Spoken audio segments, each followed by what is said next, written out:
Belinha ficou 7 dias sem desgrudar do dono. 7 dias, sem exagero, sem pausa, ela seguia cada passo pela casa. Se ele levantava do sofá, Belinha levantava. Se ia até a cozinha, lá estava ela. Se sentava de novo, Belinha se encolhia aos pés dele, como se o chão só fosse seguro ali. E todo mundo dizia a mesma coisa.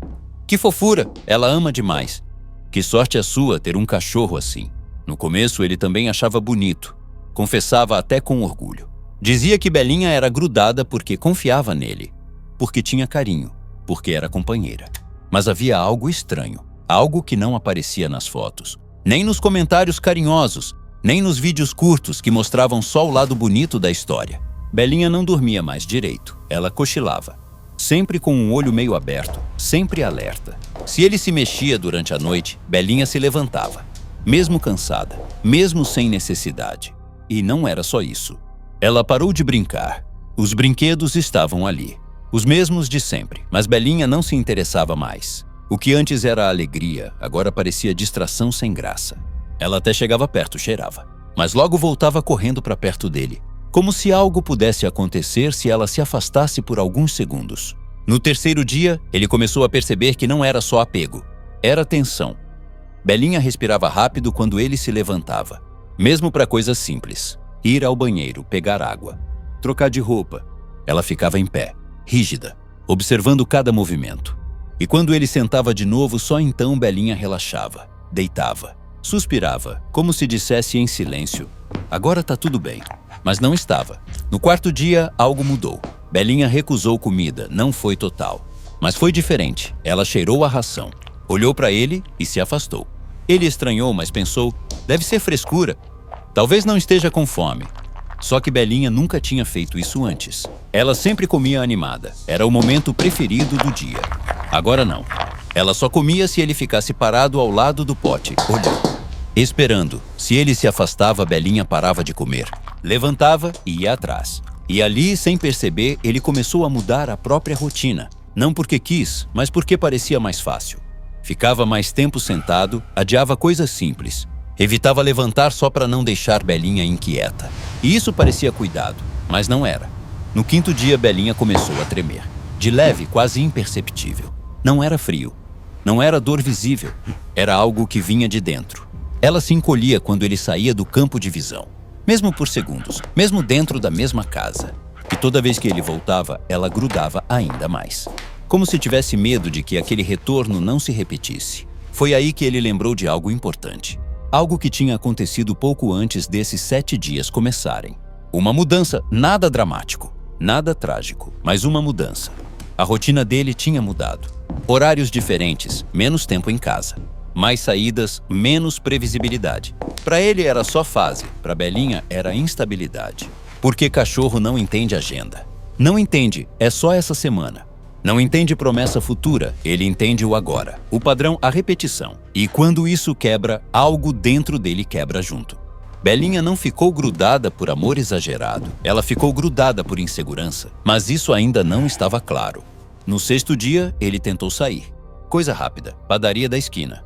Pegou a chave. Belinha entrou em desespero. Não latia. Não chorava alto. Era pior, ela rodava, ofegava. Tentava bloquear a passagem com o próprio corpo. E quando ele abriu a porta, Belinha sentou na frente, olhando fixo e imóvel. Não era desafio, era pedido. Ele ficou ali parado por alguns segundos, sem saber o que fazer, com um nó no peito. Porque ninguém te ensina a reconhecer quando o amor do seu pet virou medo de te perder. No 7º dia, ele não saiu, desistiu. Sentou no sofá, Belinha deitou aos pés dele. E pela primeira vez em dias, dormiu profundamente. Mas isso não era solução. Era alívio temporário. E é aqui que muita gente erra. Porque acha que esse tipo de comportamento é carinho demais. Quando, na verdade, é um sinal claro de desequilíbrio emocional. Só que quase ninguém percebe isso no começo. Porque parece bonito, parece vínculo, parece amor. E talvez você esteja ouvindo essa história agora. E pensando em alguém aí da sua casa. Na próxima parte, a gente vai entender o que realmente acontece dentro do cachorro quando isso começa, porque isso não surge do nada e como o tutor, sem querer, reforça esse comportamento achando que está cuidando. Se você já viveu algo parecido com o seu pet, guarda essa história, porque ela ainda vai fazer muito mais sentido. Naquele 7º dia, enquanto Belinha dormia profundamente aos pés dele, algo começou a fazer sentido. Não era só cansaço, não era só apego, era alívio. Alívio por ele ainda estar ali. E essa percepção dói, porque ninguém quer admitir que o próprio pet pode estar sofrendo por nossa causa, mesmo sem intenção, mesmo com amor. Belinha não estava grudada porque amava demais. Ela estava grudada porque tinha medo de perder. E esse medo não apareceu do nada. Ele começou aos poucos, no silêncio. Nas pequenas mudanças que parecem inofensivas pra gente, mas são gigantes para um cachorro. Mudança de horário, menos previsibilidade, mais ausência. Para nós, adaptação. Para eles, insegurança. Cachorro vive de padrão. Ele aprende o mundo pela repetição. Quando tudo acontece sempre mais ou menos do mesmo jeito, ele se sente seguro. Mas quando isso quebra, ele tenta controlar o que ainda pode. E Belinha escolheu controlar a presença. Ela não podia controlar o horário. Não podia controlar as saídas. Não podia controlar o mundo. Mas podia garantir que enquanto ele estivesse em casa, ela estaria colada, atenta. E é por isso que ela não dormia direito. Não brincava. Não relaxava. O corpo dela estava sempre em alerta. E aqui tem uma verdade importante que quase ninguém fala. Cachorro não demonstra ansiedade como humano. Ele não fala. Não reclama, não explica. Ele muda o comportamento. E muitas vezes essas mudanças parecem fofas. Seguir o dono, dormir junto, encostar o tempo todo, esperar na porta. Tudo isso isoladamente pode ser normal.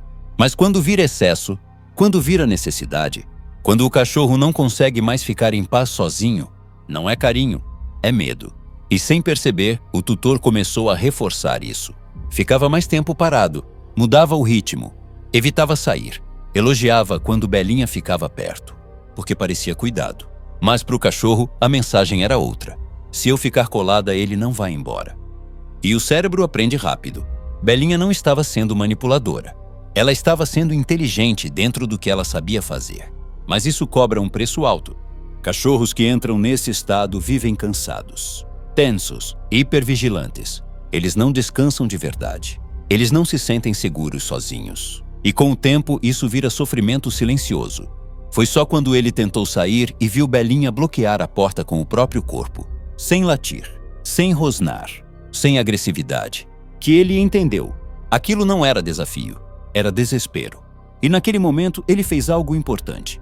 Ele não brigou, não gritou, não forçou. Ele parou, respirou e começou a observar Belinha de verdade. Não com os olhos de quem acha bonito, mas com os olhos de quem quer entender. Ele percebeu que Belinha só relaxava quando ele estava parado, que só comia se ele estivesse ali, que só dormia profundamente quando tinha certeza absoluta de que ele não sairia. E isso não é vida, nem para ela, nem para ele. Então ele começou a mudar, não tudo de uma vez, mas aos poucos. Primeiro passou a se levantar e andar pela casa sem interagir, sem falar, sem olhar. Belinha levantava, seguia, mas ele não reagia.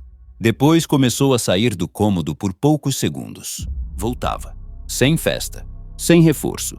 Belinha ficava tensa, mas via que ele sempre voltava. Aos poucos ele começou a criar pequenas pausas, momentos em que Belinha precisava lidar com a ausência e sobreviver a ela. Porque o cachorro precisa aprender uma coisa fundamental. A ausência não significa abandono, e isso não se ensina com palavras. Se ensina com experiência. Também voltou a estimular brincadeiras, não forçadas, mas disponíveis. Deixava brinquedos acessíveis. Jogava uma bolinha, mesmo que Belinha ignorasse no começo. Porque o cérebro precisa reaprender a relaxar. E o mais importante, ele parou de reforçar o grude. Quando Belinha deitava aos pés dele, tudo bem. Mas quando ela se levantava e ia explorar sozinha, ele elogiava. Com calma, sem exagero. Pequenos sinais. E não foi rápido. Não foi em um dia, nem em 2. Mas no 10º dia, algo mudou. Belinha dormiu no outro canto da sala, ainda olhando para ele, mas dormiu. No 12º dia, ela brincou sozinha por alguns minutos. Curto, mas real. No 15º dia, ele saiu para a padaria. Ela ficou inquieta, mas não entrou em pânico. E quando ele voltou, nada de festa exagerada, porque reencontro calmo ensina segurança. Belinha começou a entender que o mundo não acabava quando ele saía. E ele começou a entender que amar também é ensinar o outro a ficar bem sozinho. E essa é a parte que quase ninguém quer ouvir. Amor saudável não prende. Amor saudável dá base. Cachorro que confia. Não precisa vigiar o tempo todo. Não precisa controlar. Não precisa colar por medo. Ele fica perto porque quer, não porque precisa. E talvez enquanto você ouve essa história, algo esteja fazendo sentido aí dentro. Talvez você conheça uma Belinha. Ou talvez a Belinha seja aí da sua casa. E se for, não se culpe. A maioria das pessoas reforça esses comportamentos achando que está cuidando, achando que está dando amor. Mas agora você sabe. E saber muda tudo. Porque quando você entende o comportamento do seu pet, você deixa de reagir por emoção e começa a agir por consciência. E isso transforma vidas. No fim das contas, Belinha não queria ser grudada. Ela queria se sentir segura. E segurança não vem de presença constante. Vem de previsibilidade, rotina e confiança. Se essa história te tocou, se em algum momento você pensou, isso acontece comigo, comenta o nome do seu pet aqui embaixo. Compartilha esse vídeo com alguém que ama os animais, porque às vezes, o que parece amor demais é só um pedido silencioso de ajuda. E tem outro vídeo aparecendo na tela agora mesmo, que pode te ajudar a entender ainda mais o comportamento do seu pet. A gente se encontra lá.